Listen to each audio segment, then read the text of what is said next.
A desperate listener in Houston, Texas has a difficult question. He says, would I lose my salvation if I committed suicide? Well, if you have your salvation, if you are saved, then you won't lose your salvation. But you can't lose what you don't have. And there's always a question about a suicide, especially if they're in their right mind. And I can't help but believe that the suicide is one that has gone off as a rocker, if you please. That is, he's not rowing but with one oar when he does a thing like that. I believe that the Christian may actually contemplate suicide, and there's no sin in that. Martin Luther said, well, you can't keep birds from flying over your head, but you can keep them from roosting in your hair. So that temptation, I would think, comes to most people.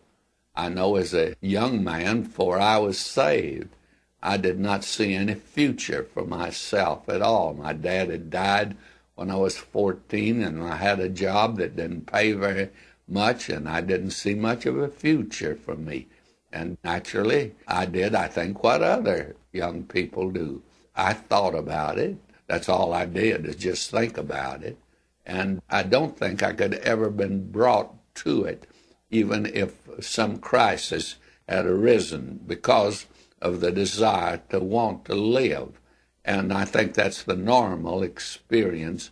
I think one of the tragedies of our school system today, there's a lot wrong with it, but one of the things that's radically wrong, that they're not given any motivation today. There is nothing offered to them that ennobles them and lifts them up. I always think of what Douglas MacArthur said, and he came back, the three great words, duty, courage, and loyalty.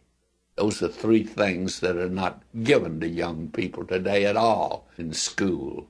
And as a result, why they have no purpose. And that's one of the reasons we're having the suicides among young people today, is that if they were given something worthwhile, this cheap stuff that's being peddled today, this pinko communism that is being handed out, socialism, liberalism today, with its wrong thinking and that sort of thing. And may I say to you, if you're a child of God, doing that would be an awful sin, but it would not rob you of your salvation at all. But if you've trusted Christ, you're saved. Are you considering suicide? Do you feel the pressure of life pressing all around you? Or maybe you feel, as Dr. McGee once did, that there's no hope in your future. Well, we know that suicide is a difficult issue to deal with. As Dr. McGee has said, it's hard to know the circumstances which lead a person to take their own life. If you've been thinking in any way about suicide, we would encourage you to seek help locally from a Bible-believing church, pastor, or counselor who could assist you in this area. We may not be able to fully understand your needs, but Scripture provides a story of a man who does. And to help you in these distressing times, Dr. McGee has a booklet called Job, A Man Stripped Bare. If you find yourself asking these difficult questions about life and the future, we hope that you'd contact us and order this booklet.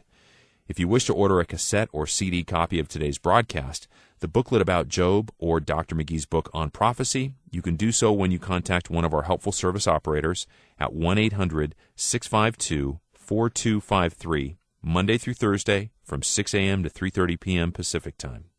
We'd like to remind you that we're continuing Dr. McGee's 5-year journey on the Bible Bus this week on the Thru the Bible radio program that can be heard on this station.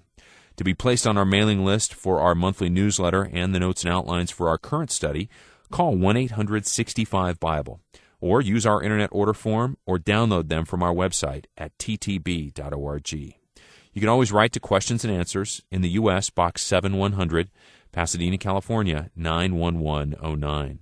In Canada, Box 25325, London, Ontario, N6C 6B1. Now, until this same time next week, we'll continue to pray that God will answer all your questions and solve all your problems.